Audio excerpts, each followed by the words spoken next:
सारे तीर्थ बार बार गंगा सागर एक बार क्यों? गंगा सागर वो स्थान है जहाँ गंगा नदी बंगाल की खाड़ी में समुद्र से मिलती है।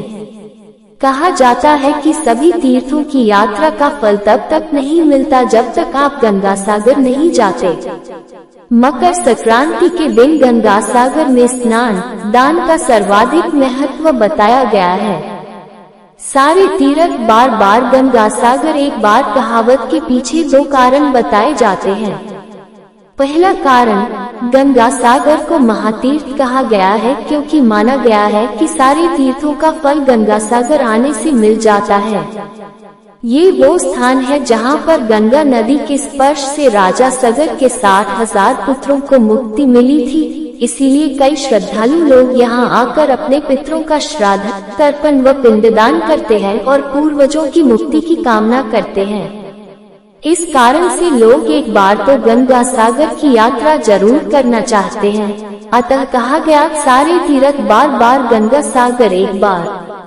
पुराणों में भी गंगा सागर में दान और स्नान को धार्मिक आध्यात्मिक दृष्टि काफी से महत्वपूर्ण बताया गया है। दूसरा कारण, कोलकाता से गंगा सागर जाने के लिए पहले 86 किलोमीटर दूर काकद्वीप जाना होता है, जहां हम पॉइंट से 3.5 किलोमीटर स्टीमर नाव के जरिए सागर द्वीप पहुंचते हैं। इसके बाद सागर द्वीप पर 32 किलोमीटर यात्रा करने के बाद गंगा सागर तीर्थ आता है। पुराने समय में ये यात्रा काफी दुष्कर और कठिन थी। कई दिन की यात्रा करने के बाद लोग गंगा सागर पहुंच पाते थे, इसलिए लोग दोबारा जाने की सोचते भी नहीं थे। इसीलिए लोग कहने लगे सारे तीर्थ बार बार गंगा सागर एक बार। गंगा सागर की कथा, रामायण की एक कथा के अनुसार अयोध्या के राजा सागर अश्वमेध यज्ञ कर करे थे। उनके प्रताप से डरकर देवताओं के राजा इंद्र ने उनके यज्ञ का घोड़ा चुरा लिया और कपिल मुनि के आश्रम में जाकर बांध दिया। राजा सागर की दो रानियां थीं, केशिनी और सुमति।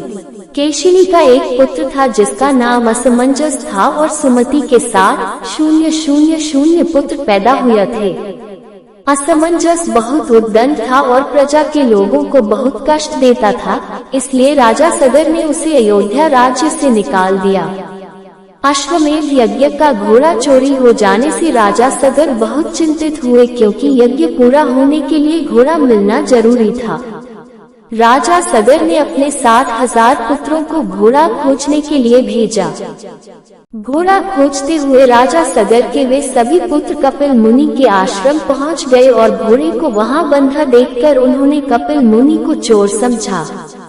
कपिल मुनि भगवान विष्णु का अंश अवतार थे, जिन्होंने कर्दम ऋषि के पुत्र के रूप में जन्म लिया था।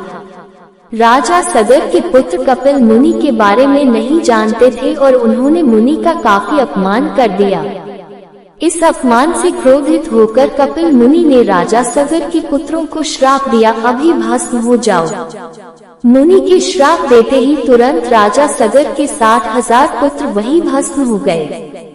जब काफी समय बाद राजा सगर के पुत्र वापस नहीं आए तो उन्होंने अपने पौत्र अंशुमान, जो कि असमंजस का पुत्र था, अपने चाचाओं का पता लगाने के लिए भेजा। अंशुमान भी खोजते खोजते कपिल मुनि के आश्रम पहुंच गया। वहां उसने यज्ञ का घोड़ा और हजारों की संख्या में अस्थि पिंजर और राख देखी तो वो समझ गया क्या हुआ होगा। अंशुमान ने कपिल मुनि की स्तुति की और कृपा की प्रार्थना की। कपिल मुनि ने प्रसन्न होकर आंखें खोली। उन्होंने अंशुमान को अश्वमेध यज्ञ का घोड़ा ले जाने दिया और बताया, अगर राजा सगर का कोई वंशज उस स्थान पर गंगा जी को ले आए तो उसके चाचाओं को मोक्ष मिल जाएगा। अंशुमान घोड़ा लेकर अयोध्या वापस आ गया और राजा सगर ने यज्ञ पूरा किया। राजा सगर ने अगले 30,000 वर्षों तक राज्य किया। फिर वे अंशुमान को राज्य सौंपकर स्वर्ग सिधार गए। अंशुमान ने गंगा जी को पृथ्वी पर लाने का बहुत प्रयास किया, लेकिन वो अपने जीवन में सफल नहीं हो पाया। अंशुमान के पुत्र दिलीप ने भी काफी तप किया, लेकिन वो भी गंगा को लाने में असफल रहे। राजा दिलीप के बाद उनके पुत्र भागीरथ अपने अथक प्रयास और घोर तप से गंगा को पृथ्वी पर लाने में सफल हुए। गंगा जी ने आश्वासन दिया कि मैं पृथ्वी पर जरूर आऊंगी, परंतु जिस समय मैं स्वर्गलोक से पृथ्वी पर आऊंगी, उस समय मेरे प्रवाह को रोकने के लिए कोई उपस्थित होना चाहिए। इसके लिए भागीरथ ने भगवान शिव को तप करके प्रसन्न किया।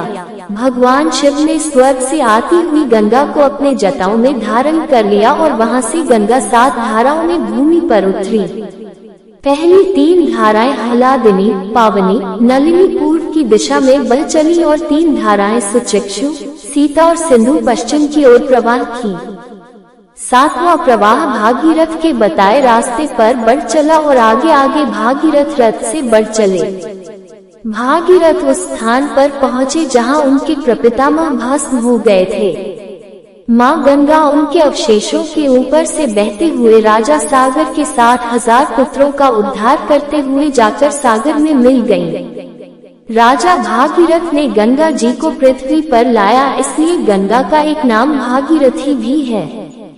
यदि आपको यह वीडियो अच्छा लगे तो इस चैनल को सब्सक्राइब करें और बेल आइकॉन को जरूर दबा दें।